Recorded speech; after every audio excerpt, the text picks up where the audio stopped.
Hey guys, thank you for coming by Snejana's Life. My name is Snejana, and I saw this video about Kensington, Philadelphia, and it's known as like the zombie, where the zombies live.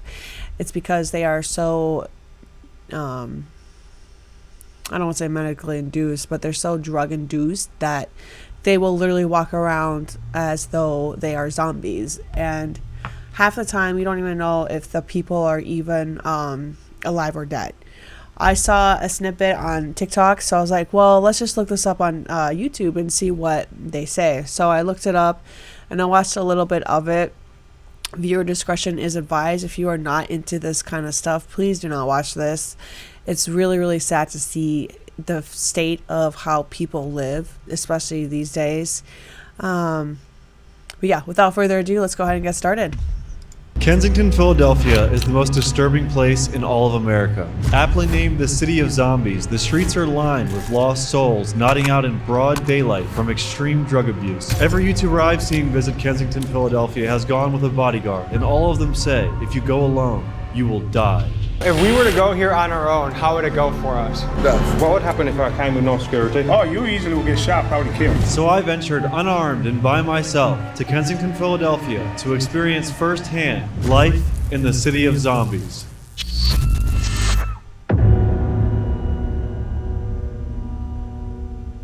I'm here at McPherson Square in Kensington, Philadelphia, and right outside this gated-in park full of children is thousands of...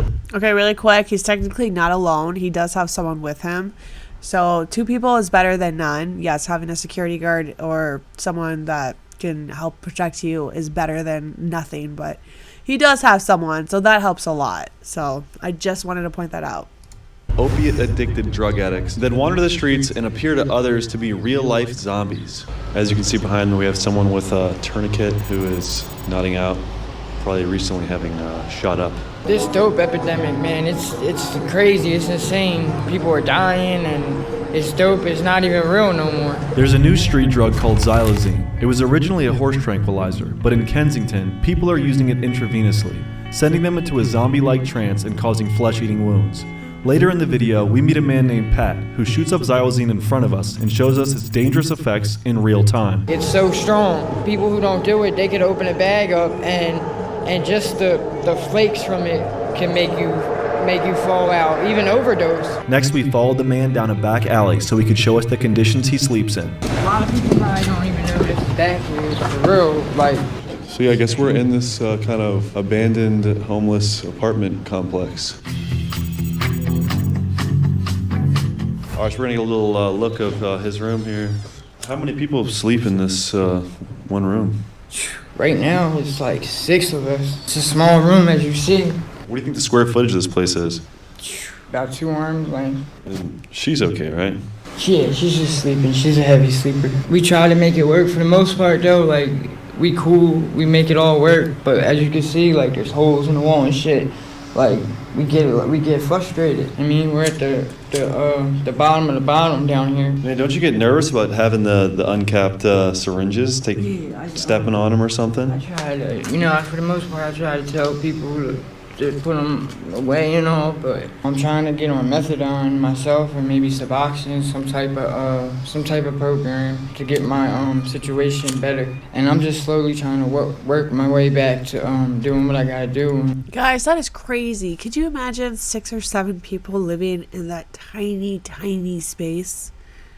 And just on how unkept it is, I mean, there's stuff everywhere. There's needles everywhere. I would be personally terrified of like stepping on something, or if someone left it on the bed, like rolling over on a needle. Like, holy crap, this is terrifying.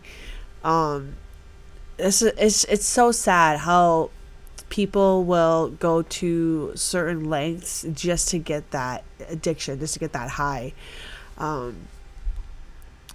The fact that he said he's trying to get into a methadone or Suboxone, like, that would help for sure, 100%. But if you're gonna do something like that, you have to be 100% in it. You can't be 50-50, like, oh, I think I'm gonna take Suboxone or methadone like today, and then I'm gonna shoot up like in a couple days from now.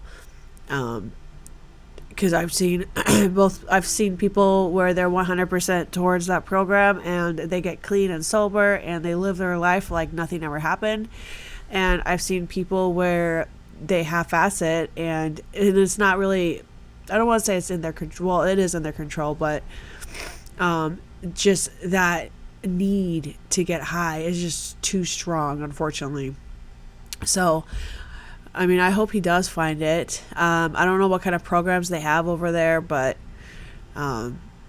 yeah, I wish people could, I don't know. I mean, that stuff's expensive, you know? You don't want to, it's like, do you choose your drug or do you choose to get a clean, healthier lifestyle by choosing Suboxone or methadone? Like which one's cheaper, you know? I wonder if they struggle with that. Get clean and just stay positive, I guess. That's all you could really do. And that's our cat, yeah, Garfield. Shout out Garfield. They have a cat. Hey, what's they have up, a buddy? cat? Does having a pet like that help you keep a positive attitude? Yeah, he's a good little companion. Around here, it's hard to, I guess you could say, trust. This is why I stopped Do they shopping pay on rent? Amazon, and you should And how too. do they get Don't money for spend rent, or another is it just dime for on free? Amazon until you watch. People, because a lot of shit down here is crazy. Shootings, robbing, stealing. Is there anything else you want to say to the people out there? Just for everyone, this ain't the place to come. This shit is bad out here. So just walking down the street here in Kensington, if you look into these little crevices, there's Narcan. It's everywhere. It's here, it's there. There's probably 100 packages of Narcan on this one street. We have the people in the car right behind us just smoking crack, and the people in the car behind them just literally smashed their windshield. I don't know if you can see it. The guy just smashed his own windshield. Assassination time! As we're walking back, and she just yelled at me, assassination time. Whatever that means. What is it like growing up here? A lot of violence, a lot of shootouts. We need more love out here, more peace, more love. They're like dead souls out here. There's nobody, no life. There's no love out here. It's like cold. They're like cold-blooded out here. Oh, you you see know? that scar, you What happened to the guys? scar on your face there? All the stuff that I've been through out here caused me to like, and that's not the right way to go. You walk up and down these streets of Kensington, see a lot of people nodding out, overdosing, a lot of people screaming, violence, crimes being committed. And then just down some of these back streets, you have, 4-year-olds playing on scooters and throwing football. And so, what's your name? Pat. How long you been living out here, Pat? I'm homeless right now, so I just come out here every once in a while just to grab my drugs. I guess that brings a lot of people to this area, right? Yeah, for sure, man. I'm actually in a recovery house right now in Lansdowne.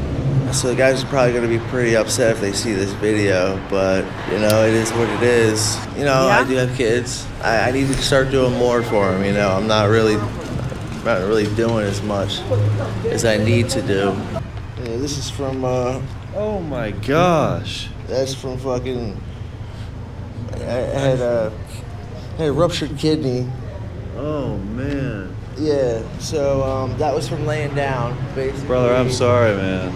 Oh my God, you man. guys, it It's looks the so past. painful. I appreciate that. Like, even though I'm in a recovery house, there's nobody right now leading us all in the direction that we need to go. It's kind of like, once they get their money, like they get a couple thousand for each person in there, then that's all they care about. You know what I mean? They're not trying to give us to that second step, which is like, help us find a job. Like help re-assimilate back into regular society. Yes. The drug is so powerful that I need more help. I'm one of the guys, also, of many who were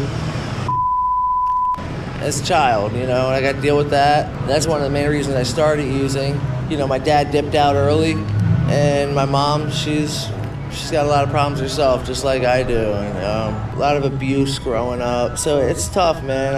I'm looking for a way out, man. I don't know. I know it doesn't help with me doing drugs. My message is just talk about it. Just try to talk about it, because this kind of helps. I might go get high right after this. I am going to, but I appreciate it. You guys pulling me to the side. I really am thankful for this moment. I heard a little bit of your story. I gotta let you know, I work for the city. I'm getting ready to open up a program right here, Rising Up Recovery. Tomorrow after 11, I can meet you and take you to the intake, get you processed. You gotta want to do it yourself. Yep. We can get them to help, but majority of that work is gonna be on them. You gotta be willing to want it. I wanted to talk about this trank stuff that is becoming prevalent recently out here. What exactly is it? It's a horse tranquilizer. They're using it because it's a cheaper high. It doesn't last as long as heroin, but the heroin is no longer down here. It's just fentanyl, right? It's fentanyl and trank. And I have to let the world know what this trank does. This trank eats you from the inside out. Yeah, you can't do that right there, Pat. You guys would like to see me do some trank? Obviously, my ideal situation is you don't do it. Yeah, I certainly would. You're doing it no matter what? Yeah. All right. Are you going to get it and then you come back here? All right, we'll wait here. That is crazy. It's the most dangerous neighborhood in the United States as of right now. It's called Hello Kitty. And this is the trank? Yeah, apparently that's what they said. No. So this shit is just available everywhere down here, yeah? Yeah. Because you just went 20 seconds away and got it. Juice, yep.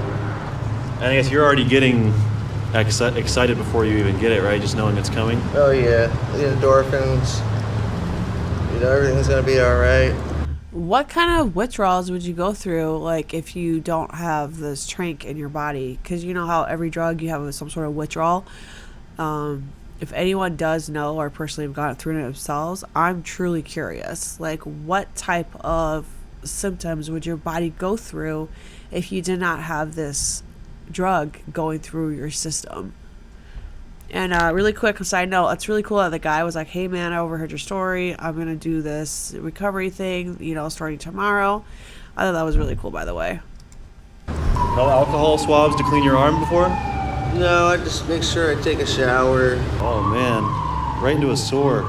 Patrick takes about 2 minutes to shoot up, repeatedly filling the syringe with blood and pumping it back into his vein. And I want to get you an alcohol swab or something.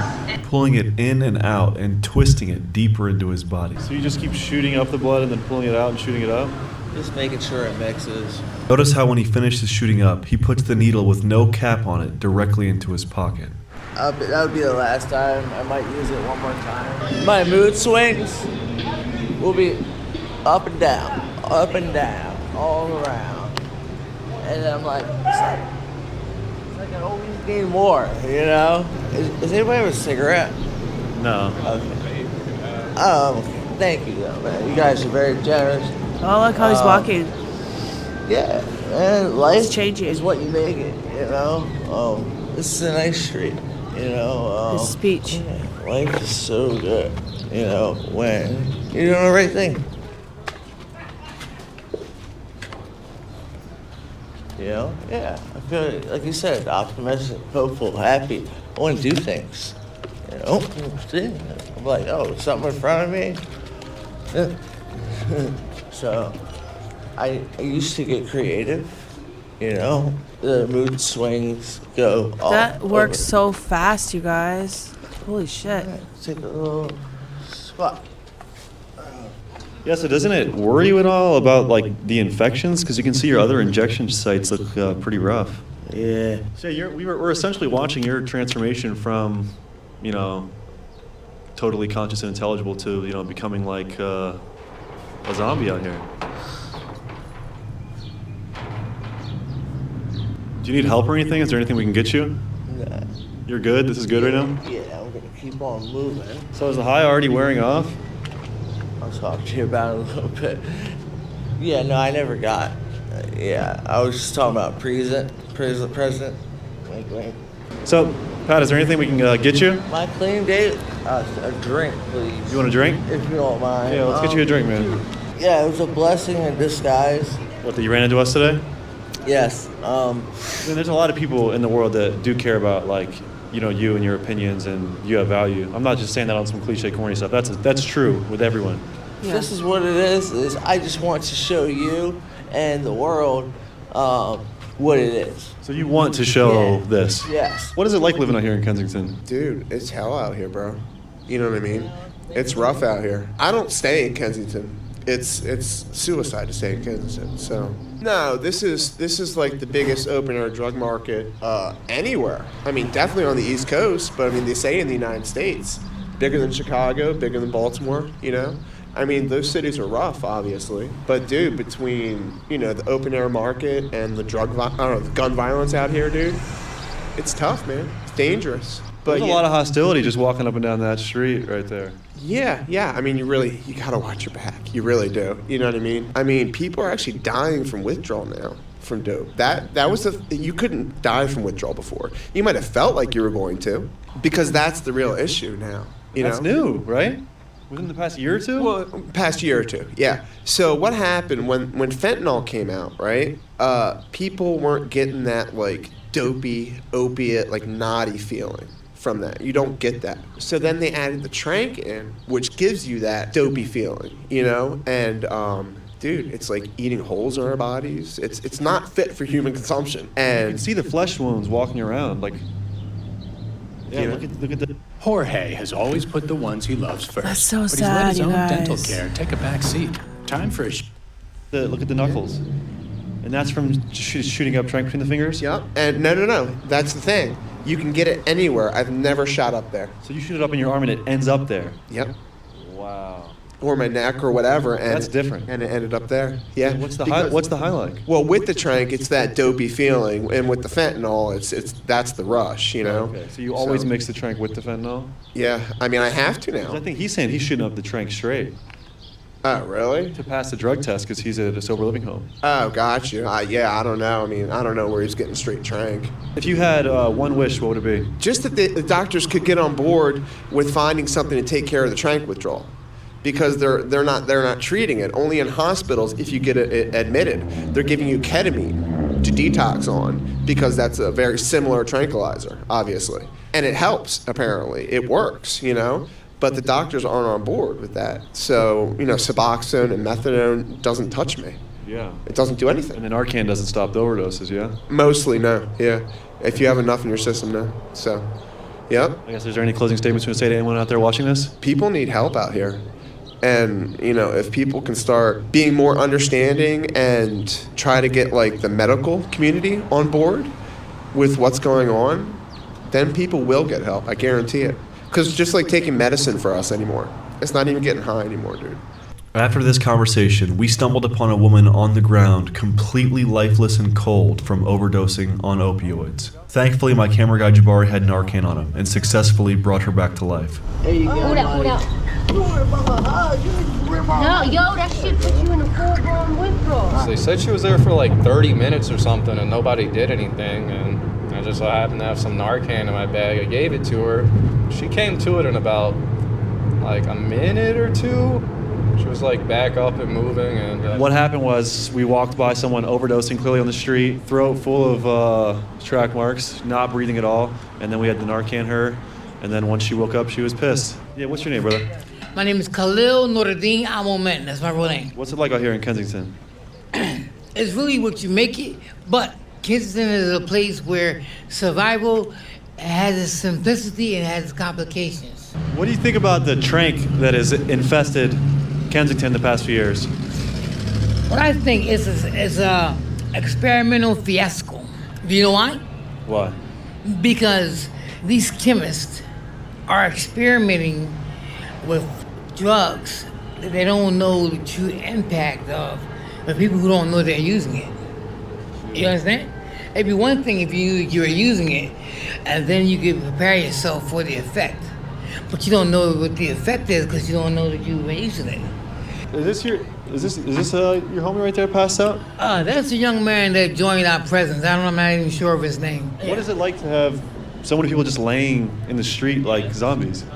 Well, if you have a conscience, it becomes something that you become aware of, and then morally you say, perhaps I'll try to wake him up before I leave. So we're back here. It's about 7:30 at night. The sun is going to be setting soon. You'd think with so many resources going towards the police that are here, it would look a little different, you know? We've seen thefts, fights, obviously drug dealing everywhere, drug use everywhere. I don't know, maybe it's just too much for the police to combat, but there's police everywhere and crime everywhere. It's kind of weird, you know? One thing we saw when we were with Pat is when he went to go procure his substances, they would dip off these side streets, you know, away from the train tracks, and actually go into some stores, not in this area, but some stores within a 5-mile radius. And that's where he would procure his trank from, was actually the corner stores, which was interesting. Hey yo. What up? Fucking rubber boots, man. Y'all already know the fucking is that, man. It's fucking top slime, man. Yo, it's fatty. What y'all doing out here, though? We're just wondering, what's it like living in Kensington? This joint tragic, you heard? Like, anything can happen down this joint, no lie. You could get smoked right now just to be on this corner. This shit tragic, man. Are drive-bys crazy out here? Well, these is the best drive-bys right here. They don't know how to shoot, man. They miss? Yeah, they miss a lot. A lot of shit, like, nigga got shot right here. Niggas like, a lot of shit happened on this block. It's so much can happen anywhere, at any time. Like, where? There are needles everywhere, and when I say everywhere, I'm not exaggerating at all. Just look right here, all these orange caps. All insulin needles. There's the packaging, caps. Is it hard being a woman out here in this rough environment?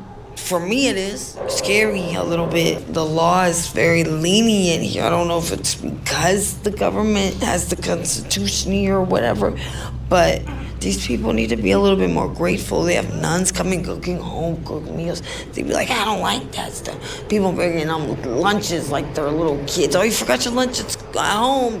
Peanut butter and jellies all day. If you had one wish, what would it be? To be honest, I wish my life would go back to being stable, as to me being in my son's life and communicating with my baby father on a more positive note for both of us, and to get out the street, be able to pay my bills and stuff like that, and maybe go to college or something if I don't do that, or something like that, something to make money and get back on track.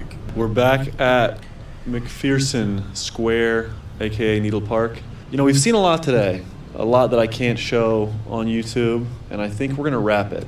The sun has set. Yeah, I appreciate you guys watching, and I'm gonna head home. This was wild. Kensington definitely lives up to the reputation, man. This place was crazy, so be safe out there. So we're driving home from Kensington, and we're just recapping what happened. At least like 15 minutes walking in any direction. It's just like post-apocalyptic, forgotten corner society. The cops patrolling it, completely apathetic. The cops made me feel less safe. Like they're all around and they're not doing anything. So it's like, well, if something happens, who do I call? Yeah. Just saw that guy behind me put a suppository in his ass. What the hell? I love. That is so sad, you guys. Like I said, could you imagine having yourself or your loved ones living in a place like that? The drug pandemic is getting out of hand. It's ridiculous. And I agree. I think the medical field needs to participate more in stuff like that. But at the same time, I feel like it's the people, like that guy said it perfectly earlier in the interview. You have to have the need to want help. Like you have to have the need to be like, I want to get better. Because if you're, like I said before, if you're going to half-ass it, you might as well not do it, because it's not going to work. You have to put in the full work altogether. I'm just curious to see what you guys think about this, because this is just crazy. It's getting out of hand. Like, what is it going to look like in 5 to 10 years from now? There's all, like that one other guy said, the chemists, they're always working on something new. What is it going to be next? Is it going to be more powerful? Because fentanyl is pretty powerful. This stuff sounds like it's pretty powerful. Like, what's next? That's the scary thing. And how many more people have to suffer? Because, if someone has an abused childhood, or there's so many moving pieces when it comes to becoming an addict, right? You're not just going to wake up and be like, oh, I'm going to become a drug addict today. No, like, there's stuff that happens in your past. And then for you to have to go to this extent, like, it's heartbreaking. And I really do feel bad for all those people that do live there. But at the same time, like, you have to have the need to want to help yourself. Without further ado, that's all I have that's all the time I have for today. Thanks, you guys, and I hope you have a great rest of your day. And I will put down the original video down in my description, and also who made the video. So a huge shout out to those guys. You guys did an awesome interview, and I will see you guys next time. Thanks. Bye bye. I love and about to Ellen.